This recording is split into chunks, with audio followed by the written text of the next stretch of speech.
Hello, welcome to my YouTube channel. Dari Adigbola here. On the 24th of September, Bloomberg Television published an interview with Africa's richest man, Aliko Dangote, on their YouTube page, and I'll be sharing some insights from it. I've always loved it when billionaires speak. Why I think this way is that billionaires often have a deep understanding of the economy, given their involvement in major businesses. If you really want to understand the workings of an economy, you need to learn how businesses operate, and who better to learn this from than those who run it, the billionaires. Before going into this video, I briefly want to thank those who have subscribed to this channel, and if you haven't, kindly hit the subscribe button. Thank you. Now back to the main issue. In the interview, Dangote highlighted both the opportunities and challenges in Nigeria's business environment.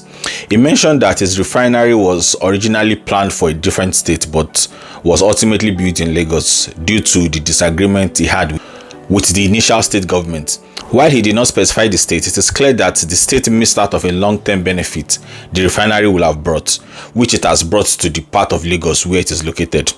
The refinery has created numerous opportunities, contributing significantly to the local economy, particularly in terms of real estate and job creation.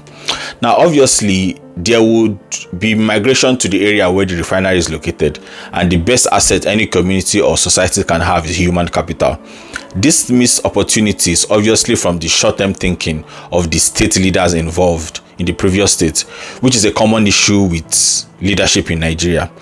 Because rather than focusing on the immediate gains, some leaders often fail to recognize the lasting positive impact that large-scale investment could bring. This situation illustrates how lack of long-term vision can hinder economic development and prevent regions in Nigeria from fully benefiting from major projects like the Dangote refinery. Another important point is the challenge of doing business in Nigeria. Dangote's experience in building his refinery highlights the numerous challenges of doing business in Nigeria. He faced quite a lot of significant hurdles, including land disputes, managing security, importing machineries, and his company handling the recruitment and training of his engineers.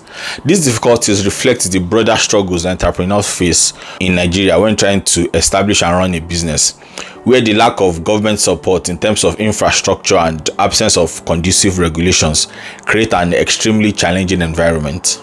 Entrepreneurs in Nigeria often find themselves providing basic services such as power, security, and even training skilled labor that they need. For example, many businesses are faced to rely on generators due to unreliable electricity, while security must be privately funded due to inadequate public safety measures. The combined cost of these necessities dramatically raises the cost of doing business in Nigeria, which then increases the price of goods and services, making it harder for businesses to remain profitable. This high cost of operation presents a significant barrier to profitability. Nigeria's economy is currently plagued with high inflation and a weakening currency, which directly impacts the purchasing power of an average Nigerian. As a result, the average citizen finds it difficult to afford a lot of products, let alone high-priced goods. Now, the situation makes it nearly impossible for business to achieve profitability, as consumers simply cannot afford to buy what is produced. The truth is not that Nigerian businesses cannot be profitable, but the path to profitability is exceptionally long and grueling. For example, consider that a business takes as long as 3 to 4 years to establish, and even then it could take another 4 to 5 years before they can begin to break even and make profit.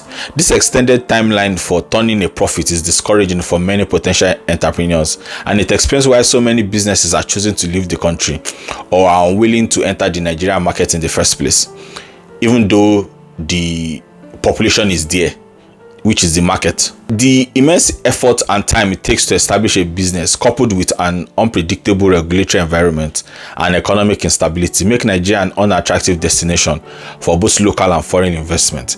Despite these challenges, Dangote's persistent and long-term vision set him apart from many other businesses operating in Nigeria. He made it clear that despite the obstacles, his commitment to Nigeria's economic growth is unwavering. Instead of seeking easier profits by investing in blue-chip companies abroad where returns might be quicker and less demanding, Dangote chose to invest billions in Nigeria. He could have easily shifted his wealth to more lucrative ventures or even bought his favorite football club, Arsenal, like he said. But instead, he remained dedicated to developing local industries that could benefit the Nigerian economy in the long run. While the environment remains challenging, especially due to weak infrastructure and government support, Those with tenacity and long-term perspective like Dangote can still find ways to contribute to Nigeria's growth. However, systemic reforms and greater government support are essential to make Nigeria a more viable and profitable destination for businesses in the future. Dangote also talked about fuel prices and compared Nigeria's prices with that of Saudi Arabia. While people often compare fuel prices in different countries based on exchange rate, that doesn't give the full picture.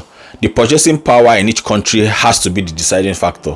For example, the cost of living in Saudi Arabia compared to Nigeria is definitely different. Direct comparison using fuel prices where exchange rate is determined by demand and supply don't account for the economic realities in each country. It's more of a symptomatic way of looking at the economy rather than a cause. This idea ties into the concept of purchasing power parity, where it is a more accurate way to measure the true cost of goods across different countries. Simply comparing prices through exchange rates can be misleading, as the living conditions, income, and inflation rates vary widely across countries. To truly understand the economy, one must consider how much the average person can buy with their income, not just the nominal value of goods on an international scale. I see a lot of people say things are cheaper in Nigeria, comparing it to developed countries. But one thing we should all know is that the weaker the currency, the higher the possibility of a weaker economy. Just look at every country with poor exchange rate currency and look at their economy. The price of petrol has more than doubled in the past 1 year in Nigeria, but that is not the case in Saudi Arabia, where the price has not been too volatile over time. According to Aramco website, the price of a liter of gasoline in Saudi Arabia is about $0.62 per liter. That is 62 cents per liter. Even if Nigeria is selling below $1, given that $1 to naira is about 1,600 naira, I don't think it should be a viable reason to see fuel at $1 rate, even though the market may dictate otherwise. Because when Nigeria is importing petrol, part of what made it expensive was the freight cost, also known as transport cost. But if we refine crude oil in Nigeria, I don't see a reason why the price should still be the same. Using the dollar to peg price is basically thinking in terms of profit alone. And considering there is no competition for now to Dangote refinery, and the fact that NNPC is fixing fuel prices just makes things worse. Another thing was that Dangote highlighted the issue of inconsistency in Nigeria's governance during this interview, using his refinery project as an example. Initially, the Nigerian government held a 20% stake in the refinery, but this was later reduced afterward. The government attempted to regain this stake but failed to finalize the deal, and Dangote was willing to deal with them.